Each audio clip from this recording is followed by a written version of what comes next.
Video में मैं आपको एनईपी के 7 सब्जेक्ट्स के बारे में सब कुछ डिटेल में बताऊंगा, क्योंकि जो मेरे फर्स्ट ईयर के जूनियर्स हैं उन्होंने अभी अभी सब्जेक्ट्स चूज करे हैं और उन सब्जेक्ट्स को आप अब भी बदल सकते हो।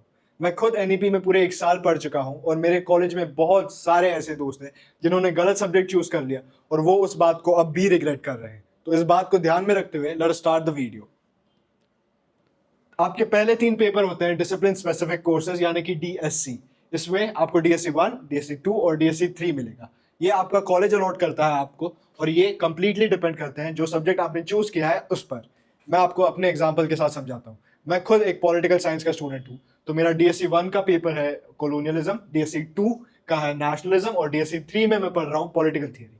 ये ईच सब्जेक्ट 4 क्रेडिट्स के वर्थ होता है और आपके सब्जेक्ट के ऊपर डिपेंड कर रहा है। तो फिजिक्स में आपको फिजिक्स के पेपर्स मिलेंगे, केमिस्ट्री में केमिस्ट्री के। ये कंपलसरी होता है, इसके फिजिकल एग्जाम्स भी होगी। नेक्स्ट द जनरल इलेक्टिव यानी कि जीई।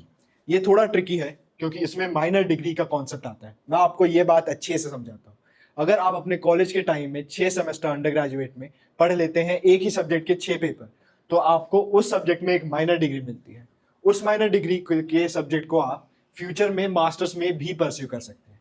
अपने एग्जाम्पल से एक और बार समझा रहा हूँ। मैंने अभी बिजनेस एडमिनिस्ट्रेशन 2 सेमेस्टर पढ़ा है और अगर मैं और 4 सेमेस्टर पढ़ता हूँ बिजनेस एडमिनिस्ट्रेशन को तो मुझे एक माइनर डिग्री मिलेगी बिजनेस एडमिनिस्ट्रेशन में। तो मैं फ्यूचर में जाके उसी सब्जेक्ट को मास्टर्स में बिजनेस एडमिनिस्ट्रेशन को परस्यू कर सकता हूँ। बट देन मेरी मेन अंडर ग्रेजुएट डिग्री थी पॉलिटिकल साइंस ऑनर्स। ऑलराइट, तो ये बहुत बड़ा हैक है अगर आपको अलग सब्जेक्ट फ्यूचर में पढ़ना है। ये आपके मार्क्स में मतलब सीजीपीए में ऐड होता है और ये 4 क्रेडिट्स के वर्थ होता है। The next subject is the ability enhancement course यानी कि एईसी। ये ऑल्टरनेट होता है। Environmental science first semester, language second semester, environmental science third semester, language fourth semester and so on. This is compulsory for all students and ये आपको पढ़ना ही पड़ेगा। Environmental science में कोई चॉइस नहीं मिलती, but then you can choose the language which you want to study. जैसे कि आप हिंदी पढ़ सकते हो, आप पढ़ सकते हो संस्कृत, आप पढ़ सकते हो उर्दू, आप पढ़ सकते हो फ्रेंच, जो लैंग्वेज आपको पढ़नी है। अगर आपकी लैंग्वेज के टीचर्स आपके कॉलेज में नहीं है तो आपको किसी और कॉलेज के में जाके वो पढ़ना पड़ेगा अपने सब्जेक्ट के समय पे। हिंदी में और 3 डिस्टिंक्शन आते हैं, ये मैं आपको बता सकता हूँ क्योंकि मैं भी खुद पढ़ चुका हूँ और इस बात में मैं थोड़ा कंफ्यूज हुआ था। हिंदी ए, बी और सी, कोई टेंशन नहीं है, आराम से समझ जाओगे। हिंदी सी है उन बच्चों के लिए जिन्होंने हिंदी 8 तक के पढ़ी है, मेरे जैसे। हिंदी बी उन बच्चों के लिए है जिन्होंने हिंदी 10 तक के पढ़ी है और हिंदी ए उन बच्चों के लिए है जिन्होंने हिंदी 12 तक के पढ़ी है। ये वर्थ 2 क्रेडिट्स रहता है और कंपलसरी है, इसकी फिजिकल एग्जाम्स भी होंगी। Next the value addition course और द वीएसी। ये एनईपी में इसलिए इंट्रोड्यूस हुआ था to help students live their life better, to improve their morals and values. ये आपके सीजीपीए में ऐड नहीं होता है और 2 क्रेडिट्स के वर्थ होता है। मेरा सब्जेक्ट सेकंड सेमेस्टर में था the art of being happy. तो आप सोच सकते हैं कैसे टाइप के सब्जेक्ट्स रहते हैं, जैसे योगा के। तो ये आपके मॉरल्स इंप्रूव करने के लिए रहते हैं, बहुत इंटरेस्टिंग रहते हैं और इनमें भी फिजिकल एग्जाम्स होती है as well as practicals. The 7th subject is the skill enhancement course. ये आपका आखिरी पेपर होता है, SEC. This builds your skills that you might need in other sectors.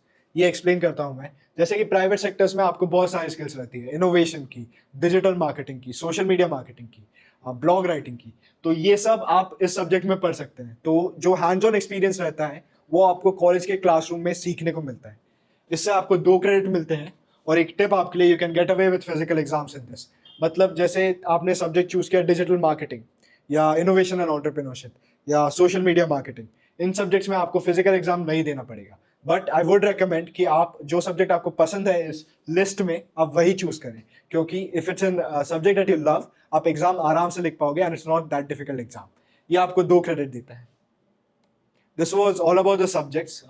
Please put your doubts down in the comments. I hope किसी को doubts नहीं होंगे। अगर अब भी है तो you can write them down in the comments and my team will get back to you. And subscribe for more content such as this because we are with you all along your college journey and we want to help you out as best as we can. Thank you.